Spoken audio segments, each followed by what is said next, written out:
Hello everyone, I am Umendra. Welcome to my YouTube channel target JE. आज फिर लेके आए हैं एक इम्पॉर्टेंट क्वेश्चन जो कि सेमेस्टर के पॉइंट ऑफ व्यू से बहुत इम्पॉर्टेंट होने वाला है। देखते हैं कि क्वेश्चन क्या है। और हाँ, अगर हमारे चैनल पे आप नए हैं तो चैनल को सब्सक्राइब लाइक करना ना भूलिएगा और कमेंट भी करिएगा अगर वीडियो अच्छा लगेगा तो। फिर देखते हैं कि क्वेश्चन हमारा क्या है। A tension member of angle means angle section है एक, जिसकी डायमेंशन दी गई है हमें 100/75/8 mm is connected to a gusset plate. एक गसेट प्लेट से कनेक्ट है by 16 mm dia of rivet. और रिवेट की जो डाया दी गई है हमें 16 mm दी गई है। और कहा गया है कि find the net effective area and strength of section. ये हमें फाइंड करना है, इफेक्टिव एरिया और स्ट्रेंथ ऑफ सेक्शन।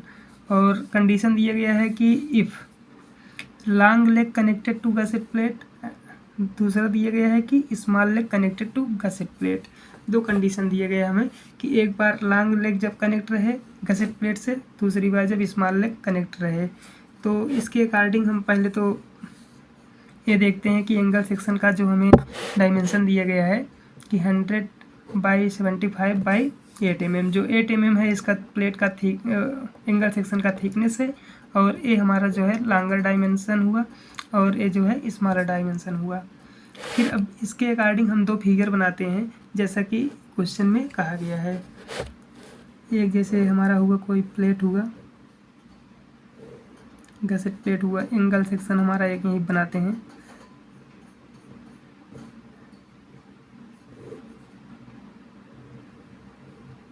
ये मान लेते हैं कि ये हमारा एंगल सेक्शन हुआ। इसकी डायमेंशन ये 100 वाली है हमारी और ये 75 वाली है। ये क्वेश्चन में कहा गया है कि और डाया रिवेट दिए गए हैं, मीन्स एक जो है केवल रिवेट की नंबर ऑफ रिवेट है 1। तो यहीं पे हमारा एक कनेक्शन है। ये एक फिगर हुआ हमारा। और इसका प्लेट का जो थिकनेस ये जो मतलब एंगल सेक्शन का थिकनेस है 8 mm दिए गया है हमें क्वेश्चन में। और फिर सेकंड देखते हैं हम। सेकंड का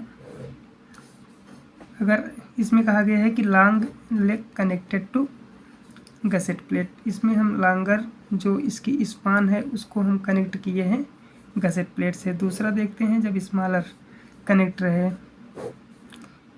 ऐसे एक फिगर बनाते हैं। ये मान लीजिए कि हमारा 100 mm वाला है डायमेंशन, ये 75 mm वाला डायमेंशन है। और यहाँ पे एक हमें रिवेट लगा है जिसकी डायमेंशन है 16 mm डाया, 16 mm डाया। ये हमें क्वेश्चन में दिया गया है।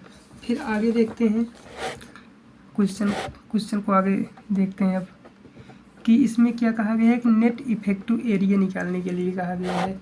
नेट इफेक्टिव एरिया मीन्स क्या होता है। और हाँ, पहले तो हम एरिया निकालना सीखते हैं कि एरिया कैसे निकालते हैं। जैसे मानते हैं कोई हमारा एंगल सेक्शन है, जैसे मान लीजिए हमारा एंगल सेक्शन है एक, तो अगर हम इसका एरिया निकालते हैं और हाँ, जो हमारा कनेक्ट रहता है वो उसे हम कनेक्टेड लेग कहते हैं और जो कनेक्टेड नहीं रहता है उसे आउटस्टैंडिंग लेग कहते हैं। तो अगर हम इसका हम निकालते हैं कि इसका हम पहली बात तो एक इक्विवेलेंट फिगर बनाते हैं ऐसे।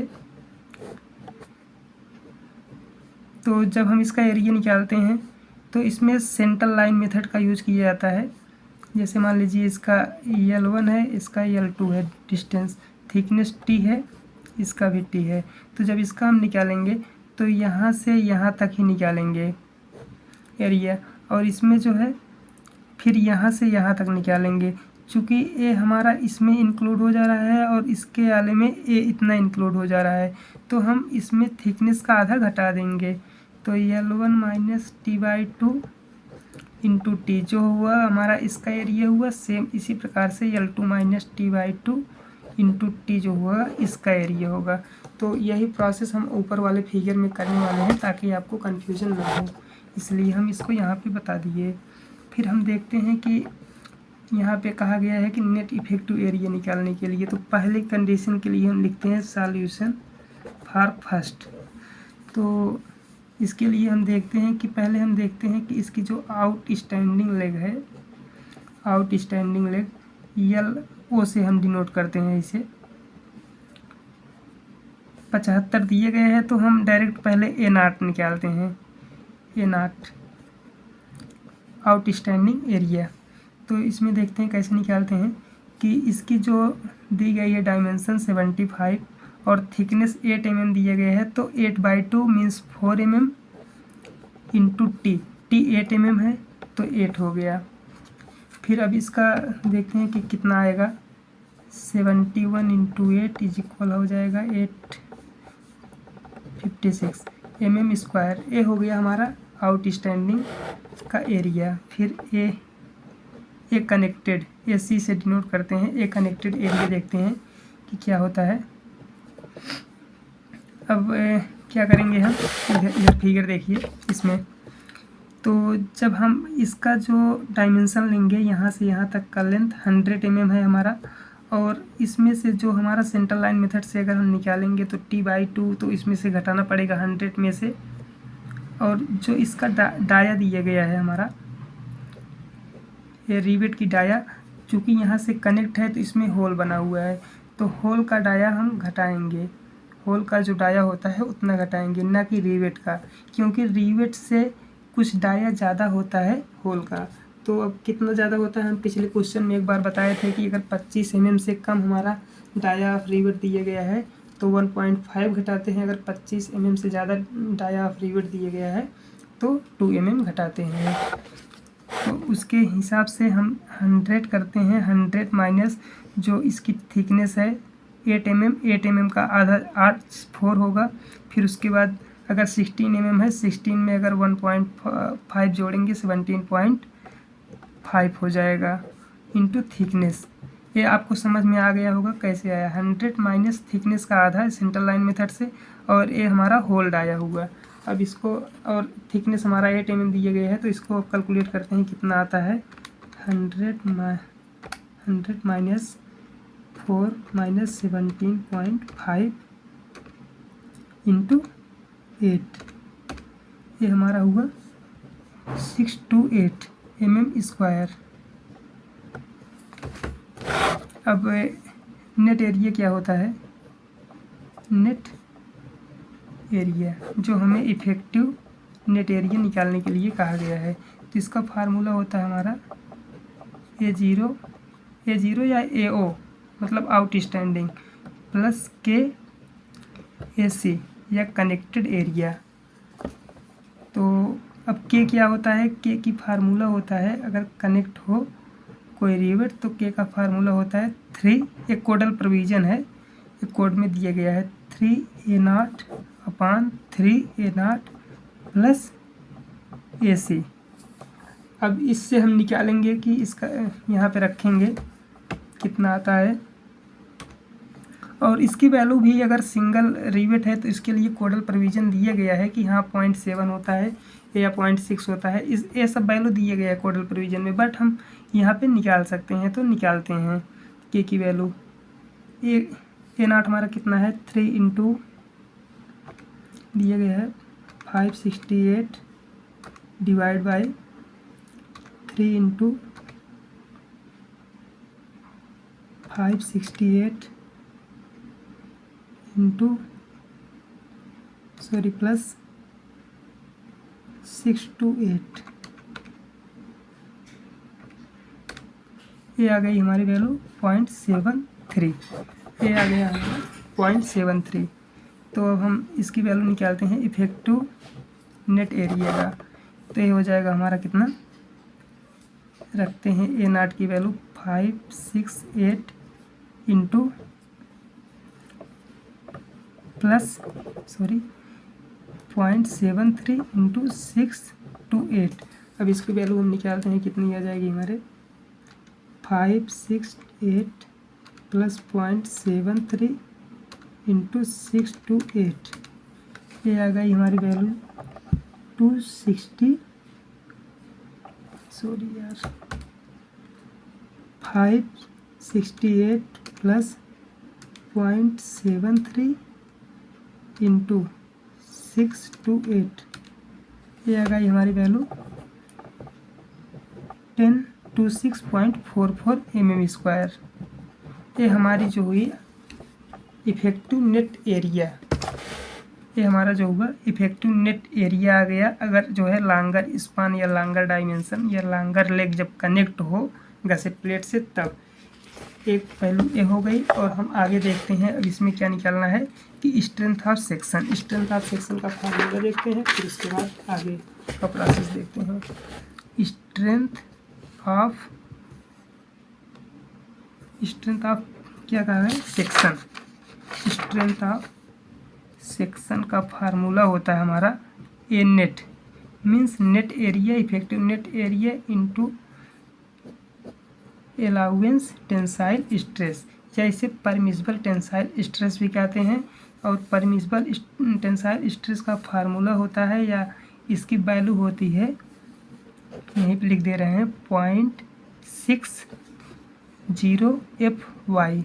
Fy हमारा yield stress of mild steel है। तो अब हम ए नेट हमारा आ गया है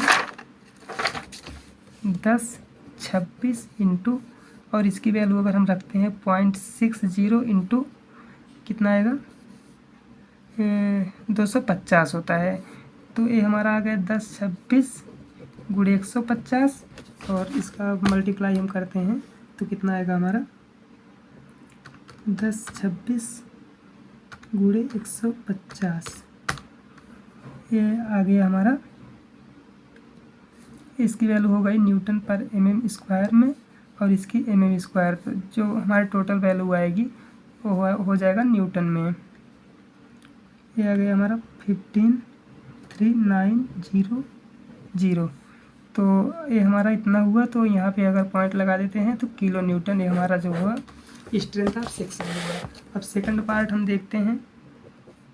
सेकंड पार्ट में क्या है, सेकंड पार्ट में कहा गया है कि अगर हमारा जो है स्मॉलर लेग अगर कनेक्ट हो तो उसके लिए हम फिर से एक बार फिगर बना लेते हैं यहीं पे ऐसे शार्ट में। ये हुआ 75, ये हुआ 100, ये हुआ हमारा 16, जैसा क्वेश्चन में रिवेट है हमारा। तो अगर हम इसके लिए ए नॉट देखते हैं या ए आउटस्टैंडिंग देखते हैं तो यहाँ से हो जाएगा हमारा 100 - 4, ये थिकनेस का आधा है, इंटू 8। अब इसके पहले हम फार्मूला लिखवा चुके हैं तो फार्मूला नहीं लिखते हैं। तो ये हमारा हो जाएगा 96 इंटू 8, ये आ जाएगा हमारा 768 mm² आ जाएगा। AC निकालते हैं, AC की वैल्यू मेरे कितनी हो जाएगी, AC की वैल्यू निकालते हैं कि 75 - 17.5 - 4, ये हमारा होल्ड आया है, इंटू 8। अब इसकी वैल्यू हम देखते हैं कितना आता है, 75 - 17.5 - 4 इंटू 8, ये हमारी आ गई 428 mm²। अब K की वैल्यू हम निकालते हैं, K की value 3A outstanding plus AC होता है, ये आपको पहले बताए हैं हम। फिर अब इसकी वैल्यू रखते हैं हम कि 3 इंटू 728 डिवाइड बाई 3 इंटू 768 है, sorry 3 into 768 divide by 3 into हो जाएगा 68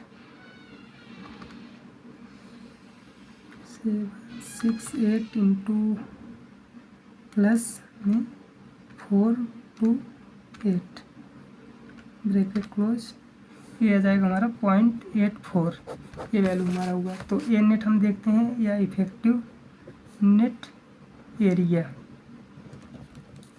तो ये हमारा आ जाएगा 728 प्लस 0.84 इंटू हो जाएगा हमारा 428। अब इसकी हम देखते हैं कि टोटल वैल्यू कितनी आती है, 728 इन प्लस 0.84 इंटू 4/8, ये आ जाएगा हमारा 1087.52। ये हमारा हो गया mm² में। सेकंड कंडीशन में हमारा आ गया नेट इफेक्टिव एरिया। अब हमें क्या निकालना है दूसरी बार, strength of section. Strength of section, क्योंकि हम जानते हैं कि स्ट्रेंथ ऑफ सेक्शन होता है कि एरिया नेट एरिया होता है, हम नेट एरिया डायरेक्ट रखते हैं 1087.52 इंटू 150। अलाउंस टेंसाइल स्ट्रेस है ये, जिसकी वैल्यू होती है 0.6 FY। ये FY yield stress of mild steel है।